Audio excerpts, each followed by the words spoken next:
ഈ അടുത്ത് Calicut university June 19 തുടങ്ങാൻ പോകുന്ന 4ാം സെമസ്റ്റർ പരീക്ഷകളുടെ ടൈം ടേബിൾ റിവൈസ്ഡ് എഡിഷൻ വന്നിട്ടുണ്ടായിരുന്നു. ഇത് എത്ര പേര് കണ്ടിട്ടുണ്ടാവും എന്ന് അറിയില്ല. സാധാരണ പരീക്ഷയുടെ കാര്യങ്ങൾ ഇങ്ങനെയാണ്. ആദ്യം ഈ ഡേറ്റ് മുതൽ, ഇപ്പോൾ ഇവിടെ ജൂൺ 19 മുതലാണ് 4ാം സെമസ്റ്റർ പരീക്ഷകൾ തുടങ്ങുന്നതെന്ന് പറഞ്ഞ് സർക്കുലർ വന്നു.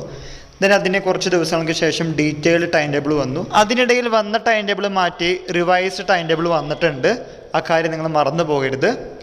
ബികോം BBAക്കാരുടെ പരീക്ഷകൾ രാവിലെ 9:30 മുതലാണ് തുടങ്ങുന്നത്. അക്കാര്യം ഓർത്തു വയ്ക്കുക. എന്നാൽ BSc BCAക്കാരുടെ പരീക്ഷകൾ ഉച്ചയ്ക്ക് ശേഷമാണ്. ഒന്നും കൂടി ആവർത്തിക്കുന്നു, ബികോം BBAക്കാർക്ക് രാവിലെയും BSc BCAക്കാർക്ക് ഉച്ചയ്ക്കുമാണ്. നിങ്ങളുടെ ടൈം ടേബിൾ പ്രത്യേകിച്ച് ശ്രദ്ധിക്കുക. കൂടാതെ ഹോൾ ടിക്കറ്റ് വരുമ്പോൾ അതിൽ സമയക്രമവും ശ്രദ്ധിക്കേണ്ടതാണ്. ഇതുമായി റിലേറ്റ് ചെയ്യുന്ന പുതിയ അപ്ഡേറ്റുകൾ കിട്ടുന്ന മുറയ്ക്ക് നിങ്ങളുടെ മുമ്പിൽ ഷെയർ ചെയ്യുന്നതാണ്. എല്ലാവർക്കും ഒരിക്കൽ കൂടി നന്ദി, നമസ്കാരം.